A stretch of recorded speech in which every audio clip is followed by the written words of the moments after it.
English yasifikela no she, no him, and being an intersex person kwangihlula ukuthi ngizifithe kule label ethi she.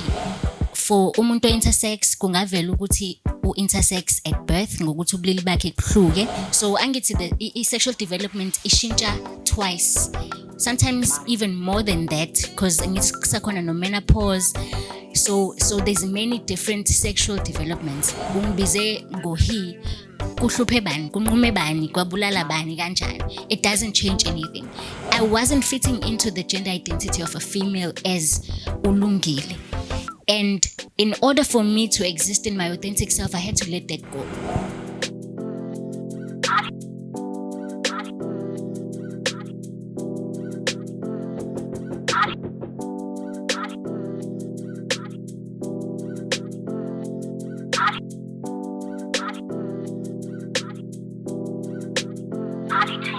Sanibona lidumela ngigama uZandi isibongo umfeka malwandle lo lwandle kalwelo lwenzikona njalo esihambela le kude phezulu. We are talking all things intersex. We are coming to you live from the Balmoral Hotel in Durban, and I am dressed by SL Couture. They are based in West Walk, room 612. Visit them for all your looking nice garments wise things. Yes. Njengenjwayelo ke ngihamba ngedwa. Ngihamba no Peace uzosichazela kabanzi ngokuthi yini i-intersex, ulwazi silithola kanjani, abese nje esisharela nestory sakhe ukuthi ke olakhe uhambo lokuba i-intersex limthathela mbekaphi empilweni. Peace, welcome to the show. Siyabonga. Unjani sis? Ngiright unjani? Ngiyaphila. Sizoxabana ngoba ngikubiza ngosisi. Ngisho ngikusho lokhu ngamabomu because khona into engifuna ukuyiveza. How do you address you? Okay, igama uPeace, ama pronouns ami are they them. Ngize ngifike kuma they them pronouns. Ama pronouns ke into yesingisi. As Africans we don't have into ama pronouns umuntu. But ngoba ke sifundiswa safundiswa ukuthi iEnglish ikhulunywa kanjani. iEnglish yasifikela no she, no him, and being an intersex person kwangihlula ukuthi ngizifithe kule label ethi she, ngoba kunezimo nezinto that I don't go through or she abahambelana nazo, and it was very important for me ukuthi ngithole indawo yami in society engizoba comfortable kuyona, which was then they them pronouns. They them pronouns just means ukuthi my body and myself unconform to the norm ka she, unconform futhi to the norm ka male. Therefore I am in between. Nanokuthi mangithi ngu they them acknowledge ukuthi angihambi ngedwa. Ngihamba nabantu engihamba nabo, abantu basekhaya, mina ngubhungane umthimkhulu. So I'm acknowledging my ancestors as well with my they them pronouns. Okay. Thank you so much for that. Peace, like uexplainela umuntu omntana nje ilena eyenza grade 7 yini i-intersex? So ukuba intersex, it means umuntu onobulili obudevelopa differently ngendlela ehlukile from umuntu owesilisa noma owesifazane. So ubulili angithi siyasonke ukuthi sikubona at birth. So for umuntu intersex kungavela ukuthi intersex at birth ngokuthi ubulili bakhe kuhluke ngenxa yokuthi mengabe ingane is develop esiswini samawayo, wonke umuntu uqala off flat, and then the part that is a clitoris kwintombazane, then sithi I-clitoris ubhontshisi ngesizulu. Siyabonga.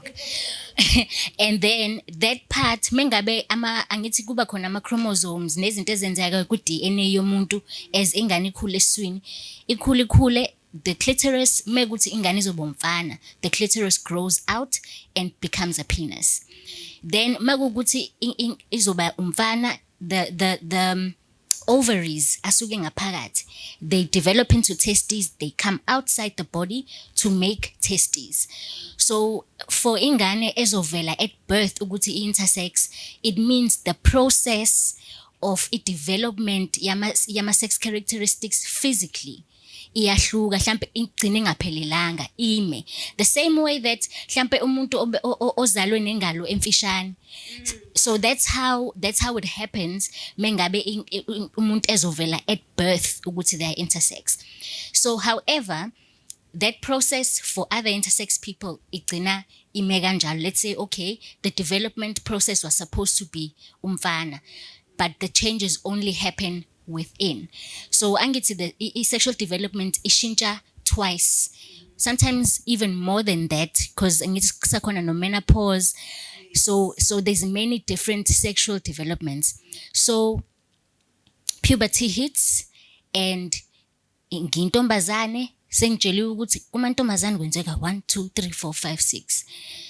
Ngiyilindeleke leyo ndaba, nothing. Dololo. And for me, my intersex experience was ukuthi ngithole I think abazali, because they understand a journey of puberty nokuthi kumele kwenzekeni, they could see ukuthi okay khona into engenzeki la. And they were the ones who then decided asimhambise kadokotela si check ukuthi kwenzakalani. But I was, even though ngitsheliwe ke esibhedlela ukuthi oh no, wena your organs underdeveloped, mina ngazalwa 5 months premature. So so wathi uma uzalwa kwabangazi ukuthi ingoba vele wawu premature, that is why ungadevelop ngendlela enormal efana neyomunye nomunye othi ezalwa kubonakala ukuthi intombazane lo umfana lo. So at birth abazali bathi yini eyayibonakala at time? So for me, ngazalwa female at birth, very clear female at birth. However, my growing experience yenzeka ngikwi-incubator, ngithi ngiyazalwa ke at 5 months ngingena kwi-incubator after that. So a lot of my internal organs bezingaka develop completely, nanokuthi zidevelop differently. Another thing that's different about me is that my kidneys are both on the left side like this. Ima kala phansi, your kidneys are both on the left side of my body. Anginayo kidney ngapha, ama-kidney ahleli ngapha umabili. Please, you are special, eh? Thank You're you. a special kid. Yeah. You know, I'm picking up a number of things. Okokuqala uzalwe una 5 months waphila. Secondly, the normal organs, ama-kidneys siyazi sonke aba on both sides. Awakho are on one side. Yes. Wow. Qhubeka. So mangabe ngiyake esibhedlela, they noticed ukuthi yes, I was supposed to have a development of, angeke baze basho because angithi it's a development. So what they saw was ngaphakathi I have underdeveloped reproductive system as a whole. So doctor, they usually don't know what to do in these cases, and they just decided to operate and take out things abazali bami bangazange bavumelane nakho, which is also a big challenge that intersex people face ngenxa yokuthi umzimba udalwe uNkulunkulu. You don't know ukuthi what can my body do on its own without you interfering. So a lot of intersex people go through that challenge where all doctors try to normalize imzimba yethu in order to fit to this male and female binary, whereas it wasn't meant to exist in the first place. Asibona ubulili bethu sabantu, and we express ourselves based on whether we want to exude masculine energy or want to exude feminine energy or want to exude both energies. Ngoba insuka ayifani. Mina ngeke ngithi I enjoy ukuba muhle. I'm also a very hard-working person. Thank you. I prefer to be called handsome, by the way. But anyway, I understand ukuthi abantu babona lokho abakubonayo, which is also why pronouns are very important. Khona ukuthi ungahlangana nomuntu ngithi mina my pronouns are he, him. When uthi but mina ngibona intombazane, so that's what I'm going to say. That's rude. Because I have the right to tell you who I am despite of what you perceive. Because ekugcineni, it's about me and it's about how I want to show up and exist in this world.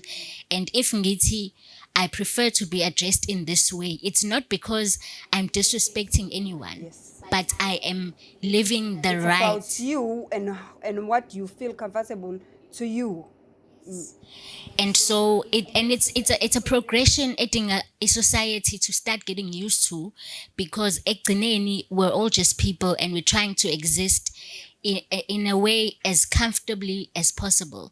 So ukuthi ungibize ngohi kuhluphe bani, kunqume bani, kwabulala bani kanjani, it doesn't change anything.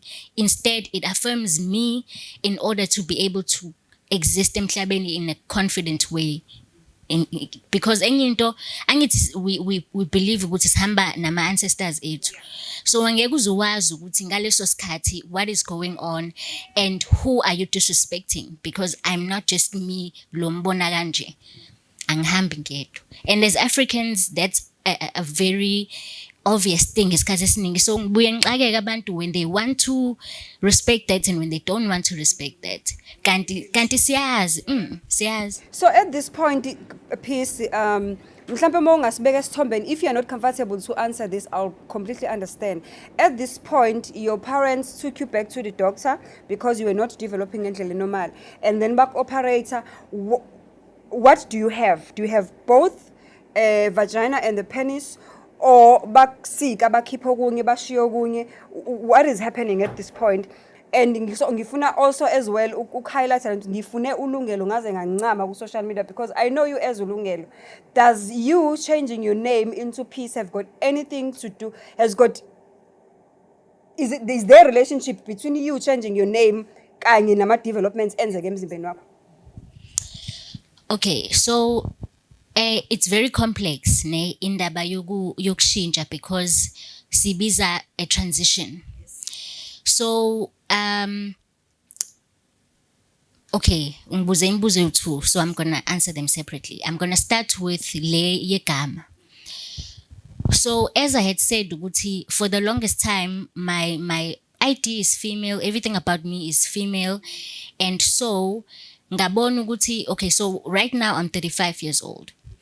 At age 30 was when I accepted ukuthi I'm actually not a girl. I've been trying to be a girl all my life, because ngafakwa nasesikoleni samantombazane ukuze ngizoba ile ntombazane kufanele ngibe yona, right?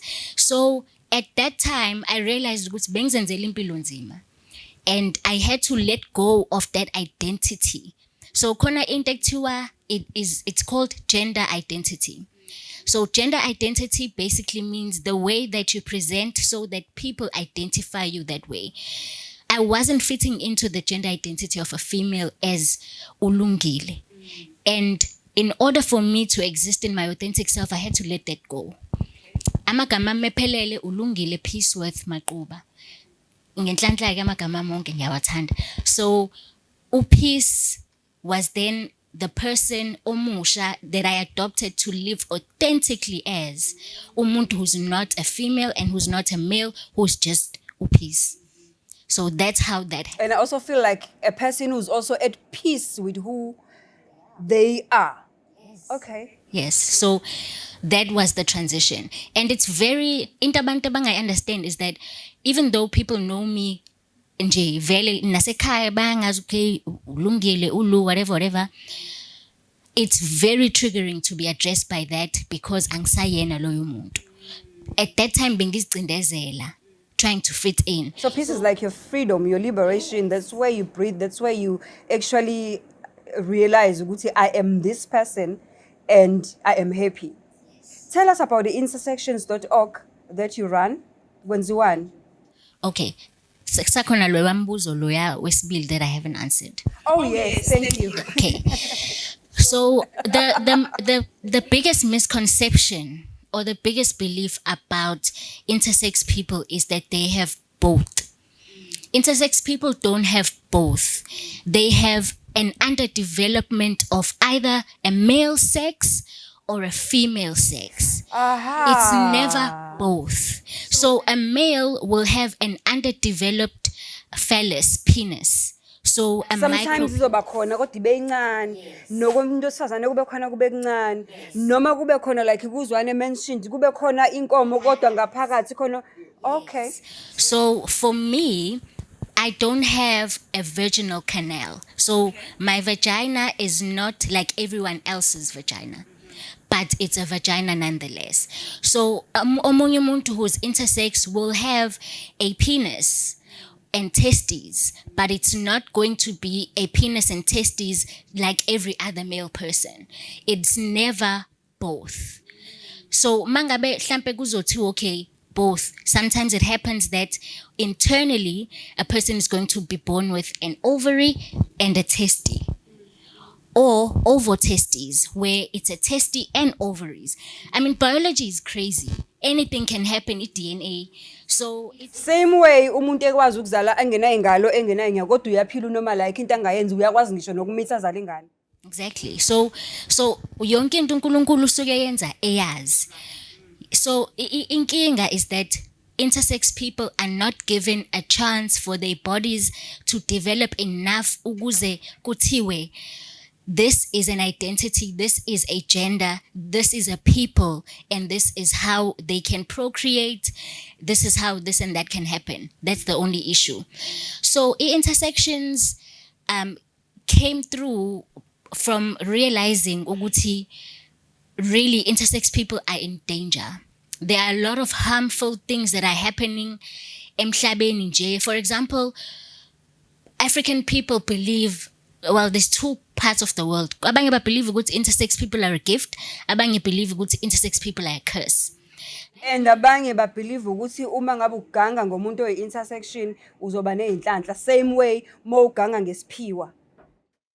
It's yeah, kuningi. And the reason why this organization was created was to just bring awareness ukuthi this is just biology. Like, it's simply biology. Umuntu on a gift or isithunywa and all of that, that's an add-on.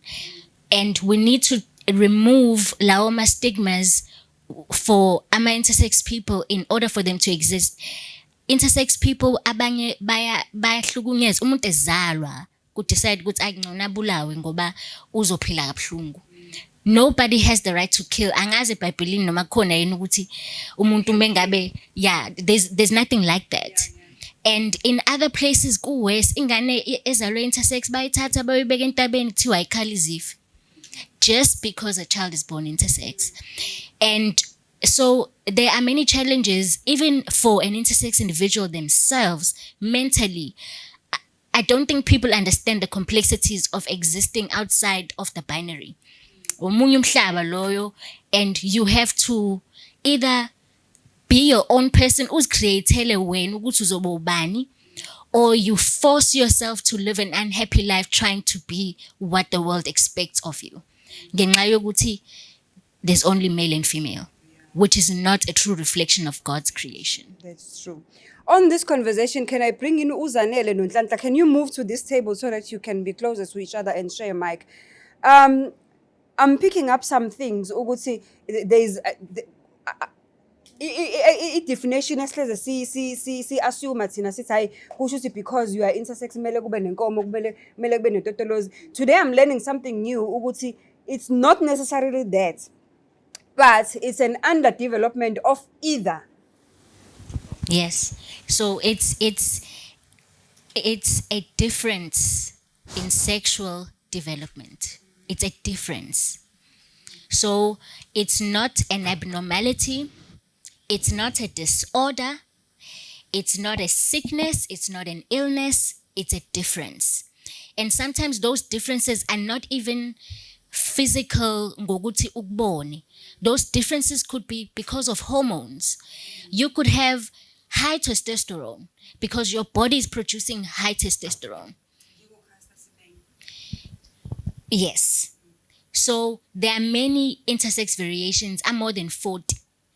So mengase kuthiwe asifake abantu aba-intersex in one room, akekho umuntu o-intersex ngendlela efana neyomunye. Njengoba mina ngi-intersex, uNhlanhla u-intersex, uZanele u-intersex, we're not intersex in the same way. That's how complex being intersex is. Let me start with you, Nhlanhla. From what Peace has shared with us, what would you like to add?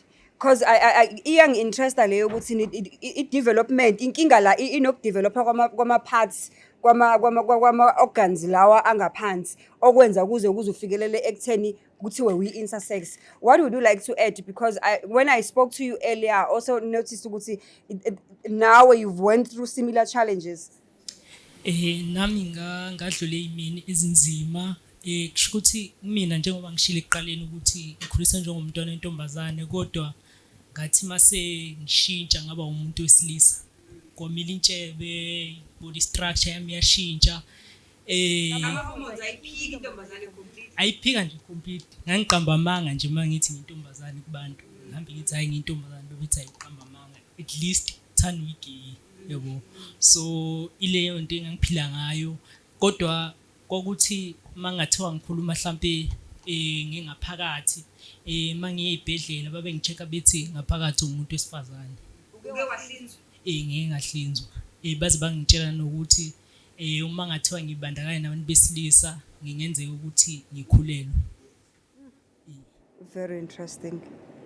Zanele, you also share a same journey where you were born a complete female, but along the way, mangabe so develop. I remember when we did the episode yokuqala nawe, wathi moso ufika ku puberty stage, awuzange uthola ama periods,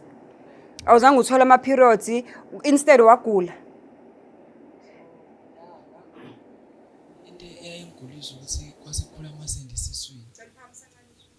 Ukuthi into eyayingigulisa ukuthi kwasikhula amasende esiswini ngokuthi fanele ngene ku stage lapho kufanele uba ngiqale khona ngena kuma period njengomuntu ngangikhule ngiyintombazana nje ngilo ngosisi ngiyintombazana. So into eyangigulisa ukuthi ke na ke amasende wayesendaweni engafanele ukuthi abe khona kuyo na asisiswini kuthiwa amasiswini angakhi cancer. So into eyedala ukuthi abe buhlungu ukuthi ke na ke lawa yayihamba khona wangenemithambo imithambo yakhona ayimncane ukuthi ngahamba izinto. So ngazathi ngenze operation engayenza ngayenzisa ukuthi ngangizwe ubuhlungu hayi ngoba ngangi-understand ukuthi yenziwelani operation ngayenza ukuthi ngiqede lo buhlungu ngoba ayi ngase ngikhathele naleki iphilisi engaliphuzanga empilweni nje yabo uma ngibona umuntu aphuza iphilisi ngithi ayi noma yabo nje mangiphethwe ikhanda ngiliphuza iphilisi ngoba ngiliphuzile iphilisi strong aleki iphilisi elibuhlungu engalazi mina ngenxa ukuthi kwakuba ubuhlungu ngabezeleki. So yeah abantu aba-intersex nje bathi sishilo phezulu ukuthi behlukene kakhulu behlukene mina nje ngizalwe ngiyintombazane. So age of 14 kwabe sikhula amasende jiki base ngihambe esibhedlela sekuthiwa ke na ke ilona isibelezo sokuthi ngingathwala ingane anginaso even nangenkomo yami u3 cm ungena esiswini igcina khona lapha Njengobesho nje uphisa ukuthi it's underdevelopment of sexual organs. Okay. Mangathiwa mhlawumbe ngilana nomuntu wesilisa manje ngathi ukuthi ngalimala ngikhubazeka impilo yami yonke ngishone because akudalile inkomo yami ayidalile ukuthi ngalana nomuntu wesilisa. So yeah. Can I bring okay, just one.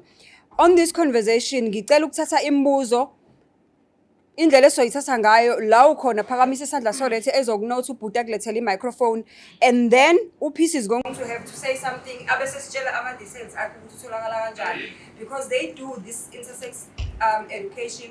If ufuna ukukhuluma naye uyamthola ku-TikTok uzosichazela utholakala kaphi wonke abantu kunjani and then bese sisama questions later. Okay, you can continue. Okay, so I want to share another challenge that intersex people might face. So mangabufika ke esibhedlela and they see ukuthi oh you assigned female at birth. The first thing abayenzayo is to give you hormones to make you female, which is another dangerous thing because with intersex people, for example, kusho ukuthi manje ngiyaxolisa ukungena emlonyeni Nkosi yami lento leyo ukuthi manje njengoba bekunikeza ama tablets la ama hormones kusho ukuthi bafithisa ngenkani entweni okunokwenzeka ukuthi awuzukuba yiyona. yes. So njengoba mina ngihleli la nginamabele engawadingi because as a child they gave me feminizing hormones because ilona yami ithi female. I remember distinctively ngikhula amabele ngine-shock ngithi mina what the hell is going on ngagcina lapho ukuphuza amaphilisi ngathi khona into off la and they don't inform you, they don't inform your parents, they don't inform. So mina uma I even remember her guilt, thinking that I'm okay. Fortunately, I was also lesbian, ne? But uma wagcina ecabanga ukuthi I'm lesbian because of the operations that were done to me as a kid and the guilt she carried for taking me there. Yeah.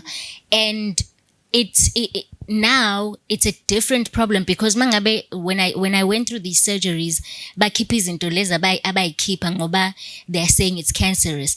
Naleyo cancer story, there's not that much proof. Into odokotela abayishoyo in order to impose into yaba ngithi ngoba bona uNkulunkulu. So now that's another problem a lot of intersex people face. Banikezwa ama-hormones that their body, abanye imzimba yabo rejects those hormones or bagule even more because ama-hormones umuntu esuke wathatha, it's not the same as ama-hormones azothatha umuntu who's transitioning.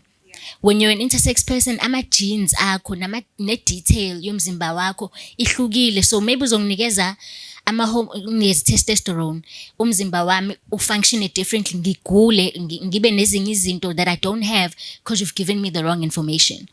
Phela umzimba yi-information. So mangabe unengane intersex, I advise you, don't take your child to hospital. Find out information. If ingane ayiguli, right, it's fine. Don't think about the dangerous thing is, doctor, they sexualize imzimba yabantu and they say you're not gonna have a good sexual experience masumdala. That's what they also told me. Do this operation so that you have a good sexual experience masumdala. But how do you know what my sexuality is gonna be? And why are you imposing a sexual experience on a child? So ilezo zinto ekumele umuntu ayigade when they seeing these differences. Intersex people's bodies as abayekela nisekeni. Yeah. There's a question at the back. Mic at the back. There's one question at the back. I already have a mic. Oh, okay. There's another question here. Can we have a mic here? There's another question there. There's another question right at the back. Okay. Let's take questions and then Peace is going to tell us ukuthi usiphatheleni. I believe ukuthi unento Oh yes, I have a t-shirt and a little pamphlet nyana. Yeah, so Okay. I do have a question, but first a comment. Personally, ngikhule under the LGBTQI space, so I also fall within the community.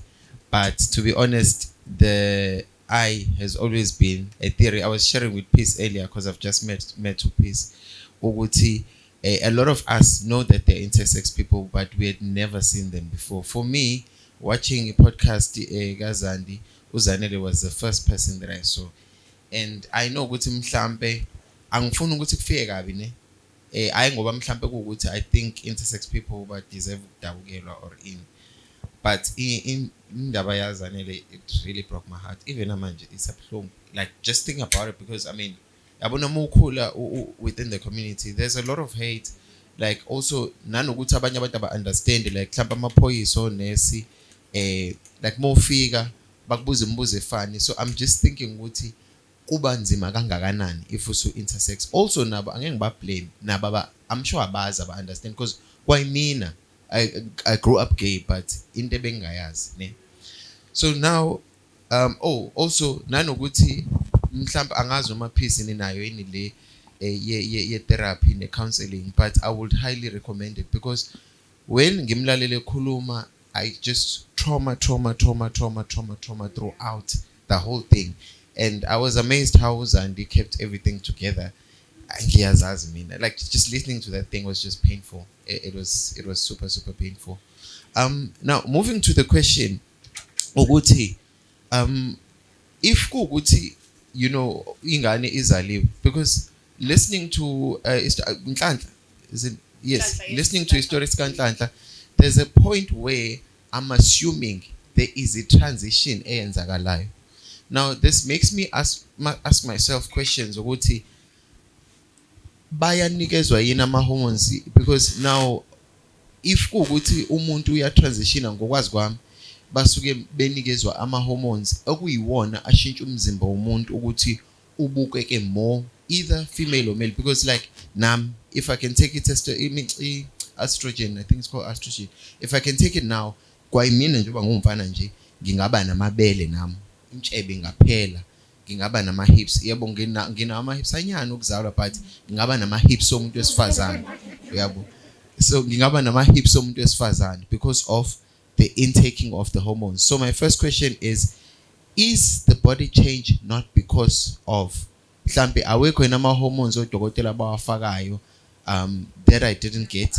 Question yesibili will be, I'm more interested also ukuthi if kwenzeka mhlambe say icase yanhlanhla mhlambe nayo Zanele, they decide ukuthi okay, my body is this way, but mina, not that they decide, they feel, but mina even though umzimba wami kanje kodwa ngithanda abafana, ukuthi iyenzeka yini situation ekanjalo, since you said there are different variations of intersex people? Just those two questions.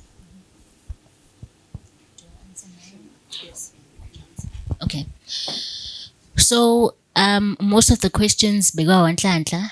So I think you can answer the hormone question, and then I'll just give a general answer regarding hormones and chromosomes for intersex people.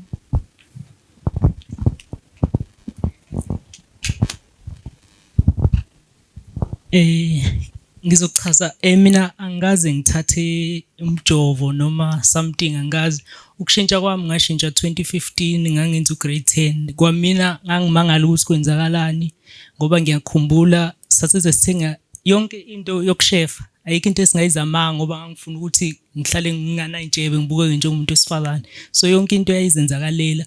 Ukuya kwami esibhedlela ngaya ngigula ngiphethwe umkhuhlane, ilapho odokotela abangitshontsha khona ukungibona ukuthi lo muntu lo uhlukile. Ilapho abaqala khona bahlangana ngami, bang-examine, badiscover ukuthi oshuthi lo mntwana ukanje, babeza beyinqwaba beze kumina ukuthi oh khumula sifuna ukukubona kanjalo. Ngase ngikhulile ngangakazi futhi ukuthi mhlambe ngithatha isinqumo sokuthi ngithatha amaphilisi or ngifuna ukushintsha ngibe kanjani, cha bengakazi.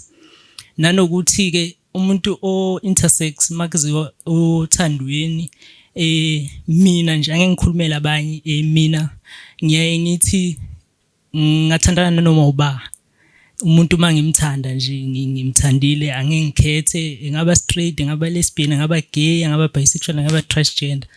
Ngimina silima zijini, yebo. Zanele, can you also chip in this conversation, because you also have a similar experience? There was a time where odokotela you mentioned ukuthi babe ngunga beze babe 10 embhedeni wakho ngesikhathi esi1, and there was a time where they were asking you ukuthi you must stay naked because do you also believe they were also experimenting because babe indlela abakwenza ngayo you feel like babe ngayazi na into ababeyibona emzimbeni wakho? Baba experience ngathi ilona sekuthi into engicabanga ukuthi vele abantu abama-intersex abajwayelekile, so mabekubona bafuna ukwenza sure ukuthi nabo balona bathola iziqu ngawe. Ngoba nje yabona mina izinto ade ngiyitshela zona, mina udokotela engimhambile yabona almost mhlambe udokotela khathi ngoba no4 years ngihamba isibhedlela sedwa ngisiyekile kulonyaka, mhlambe odokotela engibaziyo mhlambe badlula ngisho na ku20 manje, ngoba ade ngifika kulo bangidlulise kuloyana, uma ngifika ngidlule kuloyana bazohamba bonke mhlambe bawu20 manje wabuthi ayikho right leyo nto, ngoba abanye baze bakushutha lezo ithomba wazi ukuthi bayisaphi, manje wabuthi i-wrong leyo nto because bebecela mebekushuthi lutho abanye ade bangaceli nje, ubona isithombe sisefonini but yena ke indaba endala edlulile ke. So manje yabona into ingiphatha kabi ngempela ngoba ba experience ngathi umuntu makuthiwa nje into abayazi abayiyeke, ngoba nje mina engangenza i-operation yasho ukuthi ubuhlungu but ngale kwaloko nje ayikho i-operation ngisazophinde ngiyenze mina ngoba ngiright nje. Nanokuthi ke futhi into engifisa ukuyenza ngoba ngifuna ukuba ne-foundation, ngifuna ukuthi ngolunye usuku uma kukhulunywa ngomuntu kuthiwa kwakunomuntu kwakuthiwa uZanele waba kanje waphila nalesimo, asikho isidingo sokuthi uzoforce ukwenza operation if nje ungafeel comfortable ngayo ungayenze. Nanokuthi ke kulo ma-public hospital engathi udokotela abakwazi ukwenza ama-operation lawa akulabantu abama-intersex ababi khona ngoba bonke bangathi bayaforce nje wonke bafosela kithi manje abuthi ugcina uzoba nanesifo ongayidi yabo nje mina kune pain esolo ngayenza ngisuka ku operation kune pain esolo ngayithola lapho even namanje ayipheli ngisho ngiphuza iphilisi so uyabothi kwanabo yona operation esingawadinga aphinda cause izinto inkinga ezintsha ngasho nje ukuthi hayi ngiya experience ngathi ngampela kakhulu futhi Askis. Peace, what's your general comment on this one? There was also a question, okay.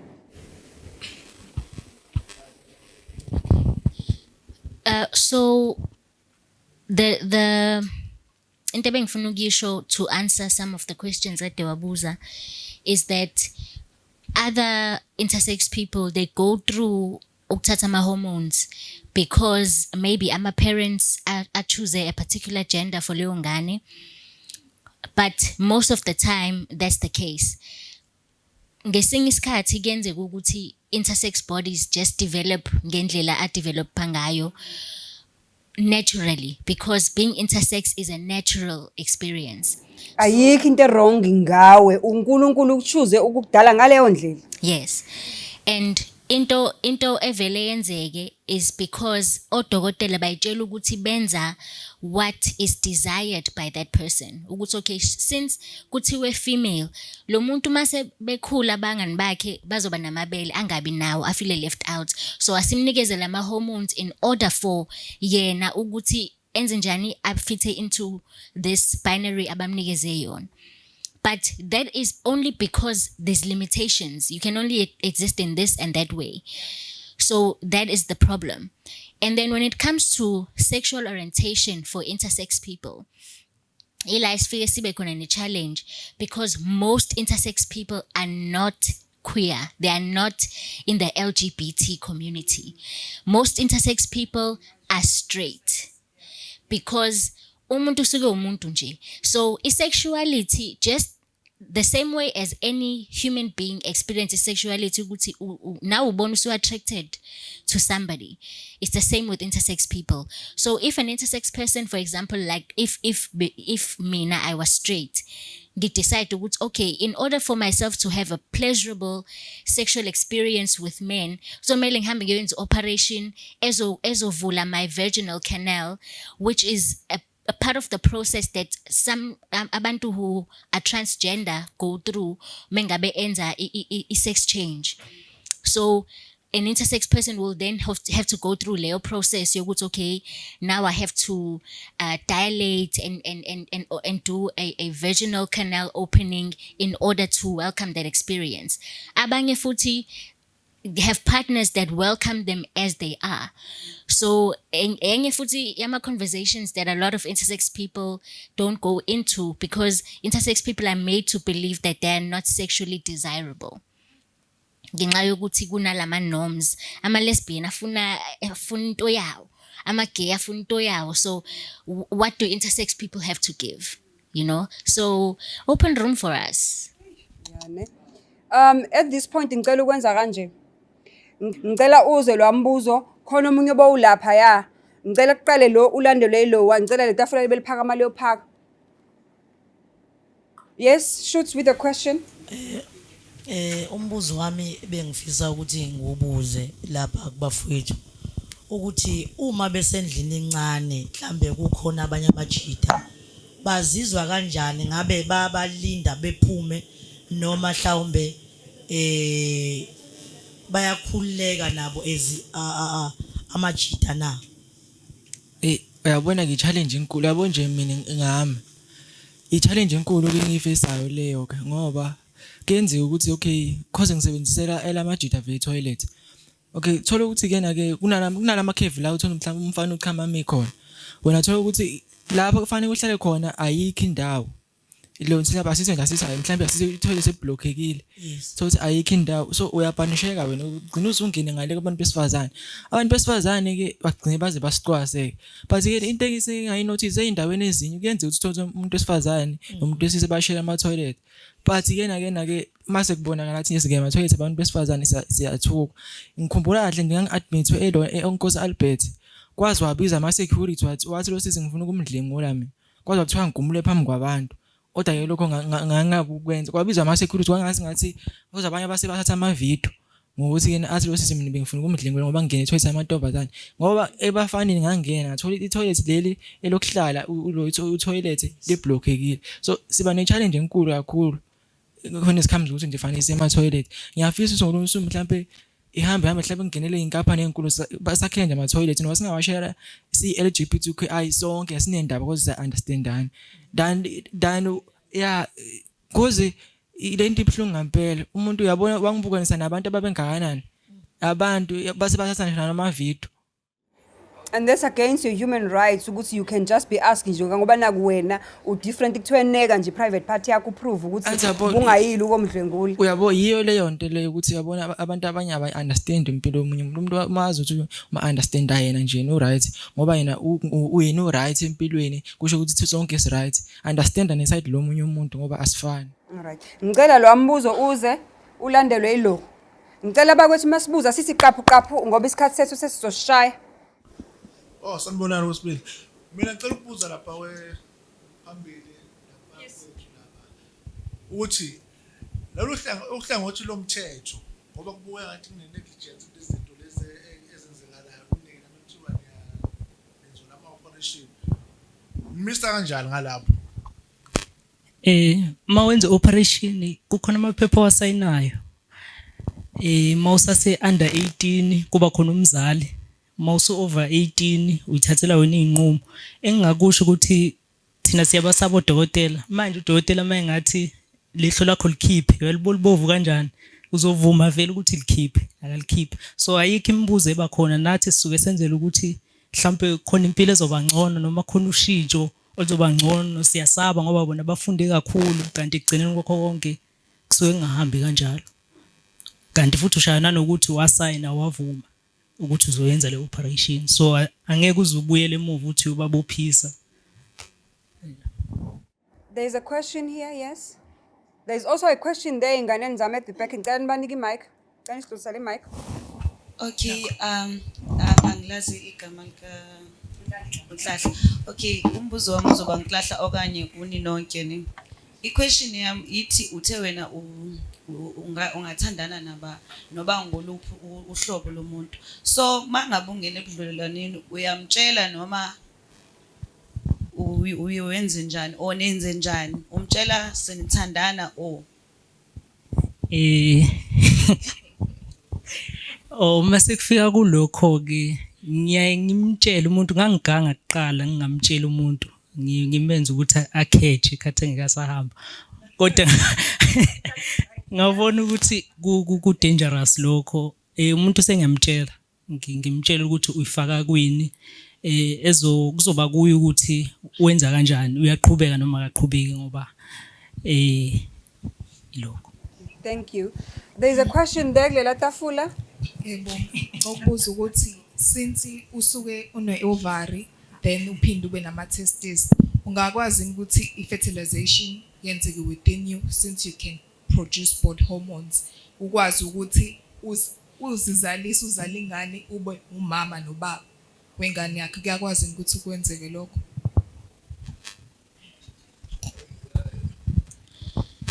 Okay, so that's a very interesting question and Leonto, I think it's one of the biggest milestones that intersex people can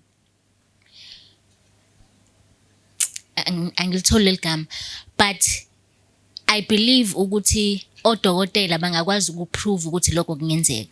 The challenge could maybe be ukuthi maybe that intersex person might not be able to carry that child because underdeveloped. Yes, okay. because of a womb.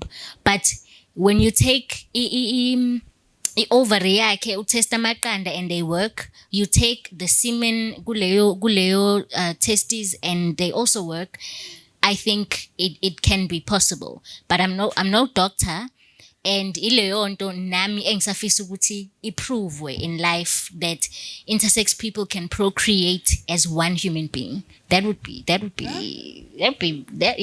one fire. Human being. So basically taking overwhelmed, that just earning person's that information. person's DNA. So in and short, making- uzifertilizele your own bayifake ngoba phela khona o-IVF bayithatha ingane bayifake lapha bayifertilize somewhere from your own body because usukunako ko-2 kuhamba kudevelophe ngendlela yako so uma ku-well develop ukwazi ukukhipha iqanda ukwazi ukukhipha isperm. There's actually right now an intersex person, ipartner yakhe ithi pregnant. And so unlike lezi zinto zama doubts ukuthi okay maybe akuyona ingane yami whatever, there's actually a potential chance to see and have proof that it's not the first intersex person who has created a child. There are a whole lot of intersex people who can make babies, but most of them abanawo F kwi-birth certificate. Bazoba no M kwi-birth certificate. So those are the kind of things that we are also trying to prove legally. Ukuthi intersex people, there should be an I there. Kube khona F, kube khona M, kube khona I, because we exist and we're here.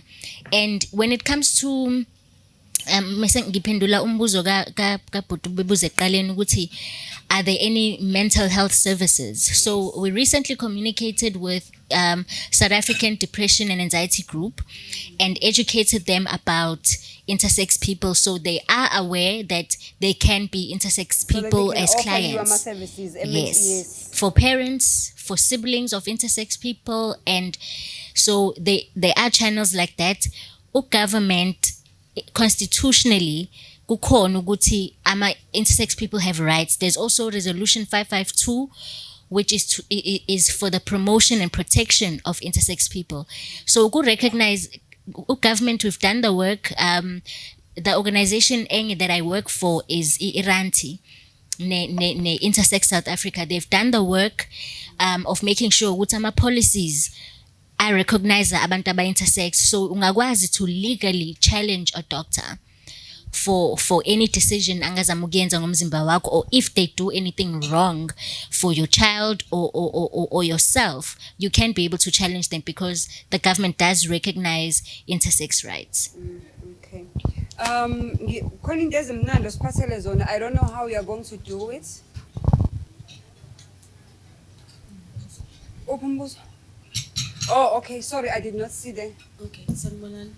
Ngisacela ukubuza uyakwazi ukuthi ahlambe ukhulelwa ama hormones mhlambe uzufike uzobe adevelop uzobe nomntwana mhlambe nabantwana ebese yafaila kudevelop amanye kuyenzeka. Ngicela ubuze ngenye indlela umbuzo.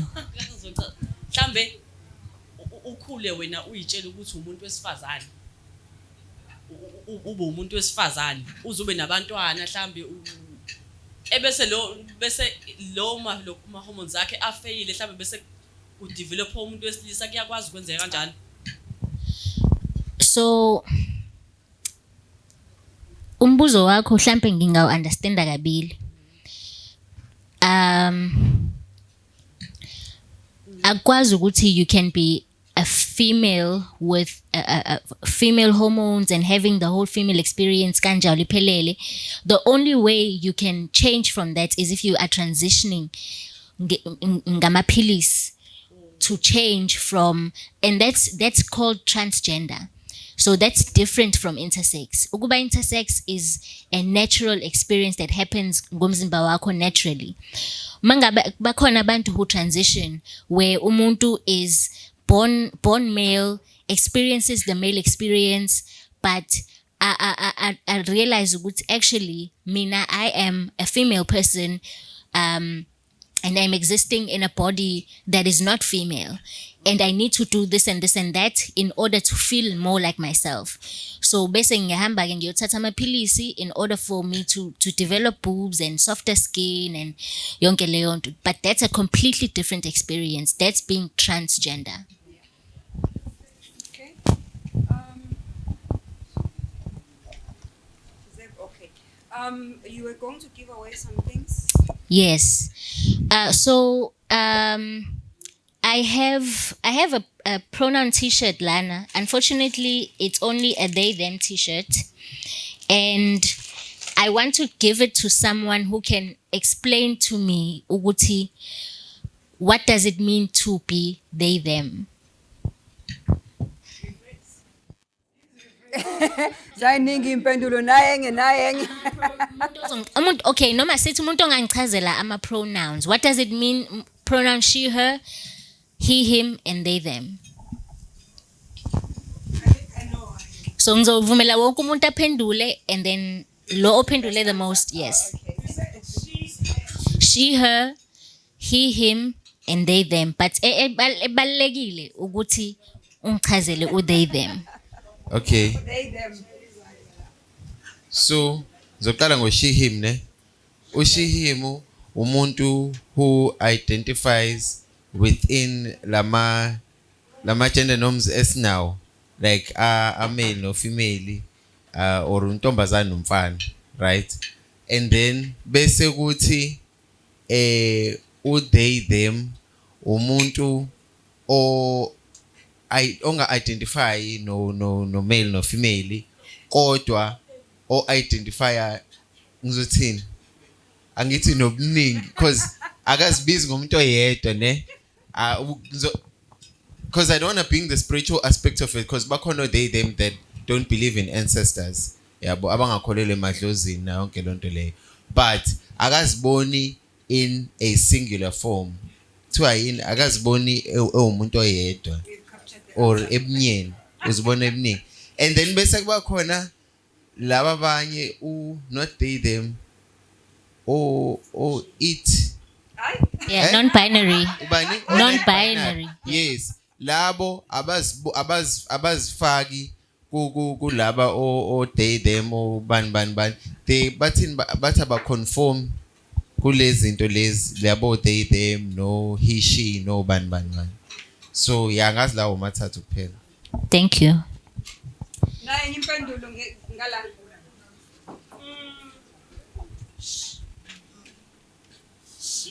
You said she, She her. him. Knowledge yami. Uponki. Umboni appearance ya Ponki or Uzali. Ati lezansi aksu ali kuponchisi kune totolozi lapha. Guys, you're laughing. I normally call them amashim, ne? Cause magavela uzali, but down there it's another thing. It's not even true. It's one. Am I wrong or right? Go on. And then the next question, Ote, Who they them? who date them? Yeah, Shuktin. We do date them. Whether straight or gay or what. Especially more amashim mina enwazi. They more going to gays. But when we speak isingisihlambile we all gay angithi mara baya ngapha. Kakhulu ebafaneni. Yabo. So amashim, you're not sure even if when I'm speaking now, am I a shame or what? I believe in that. Okay. Thank you. ngizophendula lo day them ngicabanga indlela yami ukuthi ngiyawazi but yeah okay u day them umuntu oyi-intersex kahle so kuphela abantu abawu-2 ngeke experience yami so kuphela abantu abawu-2 kumuntu oyedwa ngoba shangazi kuzokuphila abantu abawu-2 kumuntu oyedwa ngoba mina nge-experience yami ngowami emzimbeni ngoba mina ngikhuluma ngiyintombazane nanokuthi-ke futhi-ke ngibukeka njengomuntu wesilisa but-ke ukuthi-ke ngibukeka nje ngiyintombazane ku-private part so ngakuthi mhlawumbe kusho into kanjalo or something angazi ngakuthi mhlawumbe yileyo answer enginganinika yona. I think probably the overarching theme to this whole thing or scenario, when we place them in those terms, is you are what you are. You know, I think that's the overall arching theme to this. You know, they are them, and you know what I mean. he or she, they are them as well. So you are what you are. I don't. That's the picture I'm getting out of all of it. Is you should just accept people for who they are. Yeah. Thank you so much for everyone ozamile uphendula ngendlela yakhe. Sizwa nama-definitions amasha. Very, very interesting definitions. So to be, because angithi si exista emhlabeni political. So to be politically correct, ne?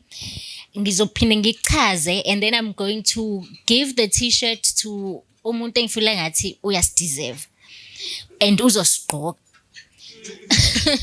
So she, her is a person who conforms to everything ehlangene no she, her, meaning lezi zinto ekuthiwa she, her bayazenza, izinto, the way you carry yourself, the way you want ukuthi you understand ukuthi wena uzoba umama, uzoba umzali, bring someone to the world, you identify ngokubizwa ngomama, ngosisi, ngontokazi, ntombazana, zonke lezo zinto. That is what she, her is. In the direct opposite side of that, he, him, wena u-identify nayo yonke into ehlangene no he, him, uyinsizwa, ubaba, ubhuti, and lezo zinto understand ukuthi have nothing to do nokuthi ubulili bakho buthini. It has nothing to do with whether you have a vagina or a penis or boobs or no boobs or ovaries or testes. It has nothing to do with that. It just has to do with how you identify and the role you want to play in society. So when it comes to they, them, it's those people who are not defined by those roles. Is a person ozothi mina makuphekwa ngiyapheka kodwa izitsha ngiyithandi, or ngithanda ingadi but I'm not strong enough to build a house, or I'm feminine ngomzimba or whatever, but I'm so brilliant in business, and so most of the time uzongithola kuyimina ngedwa in a room full of men, for example. I'm interested in things that are for prescribed to be for different genders. So abantu who are they, them are just people who exist outside of our limitations and who also want to be seen as people who live outside of our limitations. And less space so they, them, and non-binary best describes umuntu who is intersex, because you are living the experience of carrying umzimba ongafiti in any of the binary. So I'm going to give the t-shirt to Zanele. Rasimshayzen izandla zabantu sezibhizi. Yeah. Awesome.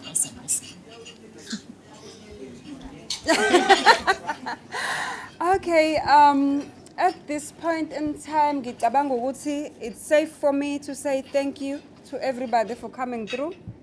Cela ukunikeza umhlahla ukuthi achazele ukuthi intersections yenzani. Oh, okay, yeah. And nokuthi nitholakala kephi? How do we find intersections?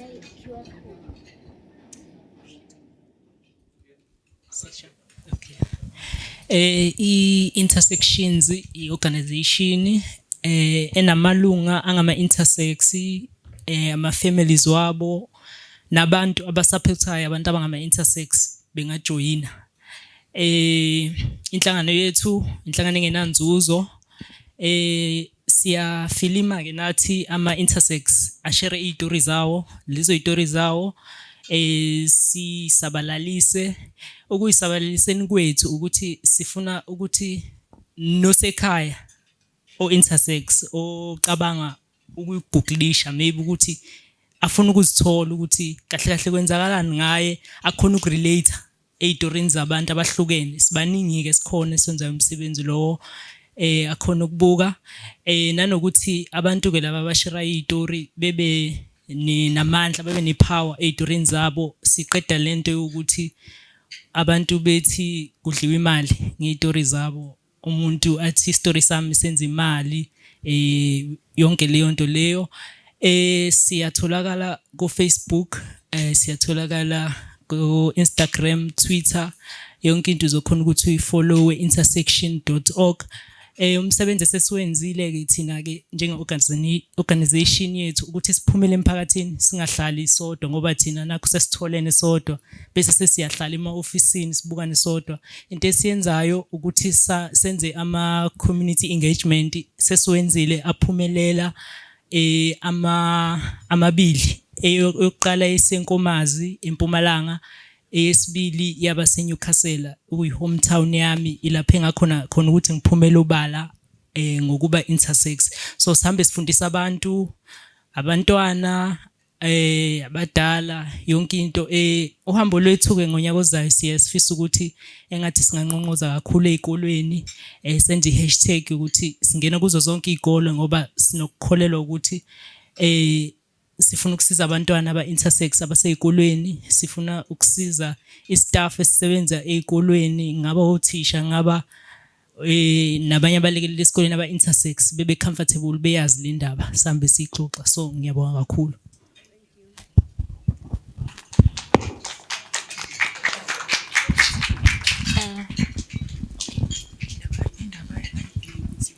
Okay, you still have something, please? Yes. Okay. Let's wrap it up. Okay, so into engifuna ukuyi-add ukuthi we have a business yama t-shirts, Unmade Brand. Unmade Brand is a company that uses t-shirts as an advocacy tool to educate abantu. Njengoba ngiqoke leskipa esibhalwe they them, abantu bayabuza ukuthi what does this mean? So ngalokho siyafundiseka. So there's a whole lot of other slogans. So Unmade Brand is Unmade Brand _BU. I'm sure wonke umuntu angathola iskipa laphayana. There's a whole lot of different slogans that everyone can relate to. So whatever purchases that happen ku Unmade Brand, leyo mali goes to fundraising for intersections because everything is connected. And ekugcineni, this is not for us. And sizoshona thina babe khona abantu aba-intersex abazalwayo. So the point is, futhi mina ngenzela ukuthi mangibuya futhi as an intersex person ngingafiki sakhona le inkinga because I'm pretty sure I'm going to come back as an intersex person again. So I hope and pray very much ukuthi njengoba sonke sila, we are now allies, nani lapha at home. You understand what being intersex means and you are going to do better in society ukuze abantu aba-intersex can live in a stigma-free world. Thank you. With regards to the t-shirt business, so if one wants to support, but say for instance it's corporates, but they don't want to buy them t-shirts, do you custom make t-shirts for people who don't fall within the community? Yes, we do, because we believe ukuthi abantu have the right to express themselves freely. So we do offer personalized branding as well. But we try very much to brand into that is also aligned with our brand. So if umuntu wants to advocate for any rights, we're happy to do that. If an organization or a company feels good, they want to say something, because what we're doing is using impahla to communicate. So if ufuna ukusho something through clothing, we're here for that. Thank you so much. It was a great conversation. I always learn something new mina kulama conversations because ngi-curious indaba ngiyazithanda. Ngihleza ngi-curious ngempilo ukuthi kwenzakalani, into mangabe ngingayazi ngiyayilandelela. Kodwa nje more than anything ngicela nje itafula netafula elikhona, ngicela ukubonga uDJ, ngicela ukubonga i-crew yami. Thank you so much. We are a great team. Thando for coming. Thank you so much. Uzoshare istory sakho. Uzophila. Uzohila sithanda sami. Gogo menziwa imbokodo yami yokuqina. Ukuba khona kwakho nje presence yakho kuyisibusiso esikhulu kumina. Uzwane nomakoti bakhe Nkosi yami. Yo, nginithanda ngothando. Eish, angingaqhubeki kakhulu ngoba ngizosuke ngiteteme, nginomkhubo omubi ke mina. Wokuvele ngithi mangi-appreciate yamengazi amehla ami ukuthi asuke ehlanganaphi, kodwa nako nje ukuphapha, so angingakhulumi kakhulu, kodwa nje ngiyanithanda abantu bakaZulu, nisuke all the way from Johannesburg, from Pretoria. Ngiyathemba ingane zami nifundile namhlanje. You've learned something. Yeah, thank you so much. Thank you so much, Njabulo.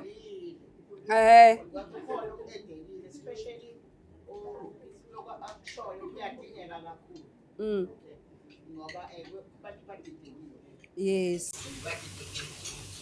Ngibonge kakhulu our brands, our kuthiwa yini? Sekuphele nesingisi. Abadayisi bethu lapha ngemuva njengoba ngingasho ngicela Nkosi yami nimkhulekele uwelile was supposed to come and showcase ama sources wakhe uvele washonelwa mama wakhe this morning kwavuka ethule. Cela nimboke emkhulekweni namhlanje manilala. Into engaqhelekile she was devastated bekafuna ukuba la. Ngibonge kubazali beingane zebhola abafikile. Ngibonge ku MC wami ngicela nimshayele izandla MC wami guys. Ngicela ningibongele MC. Ngibonga coach Mamfundisi. Thank you so much for coming. I really do appreciate.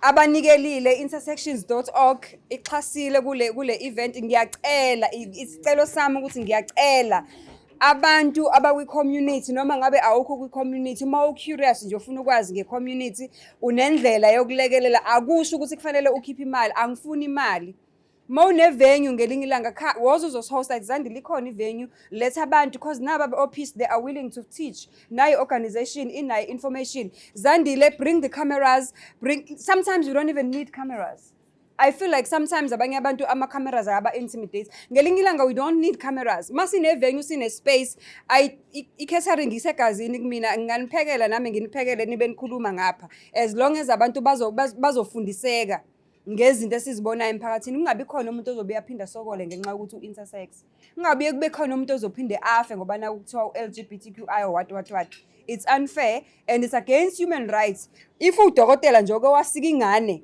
futhi good thing phisi bathi ilokhonjani University of Western Cape has fought ngiyakhumbula uDr Babalo was part of that movement abasabasiki manje abantwana abasasikwa abantwana somzali don't be frustrated wazali ingane intersex ungavumi bayisiki ingane ayikhule izozidecide ama sendalo mayifika ku18 ngikhuluma kakhulu kodwa sekukhulunywa kakhulu ngicabanga ukuthi ufundile thank you so much and keep the conversation going on the comment section and if you need to reach out use the details we're going to put them on the description box down below thank you for everything and siyabonga neBalmoral for hosting us love and peace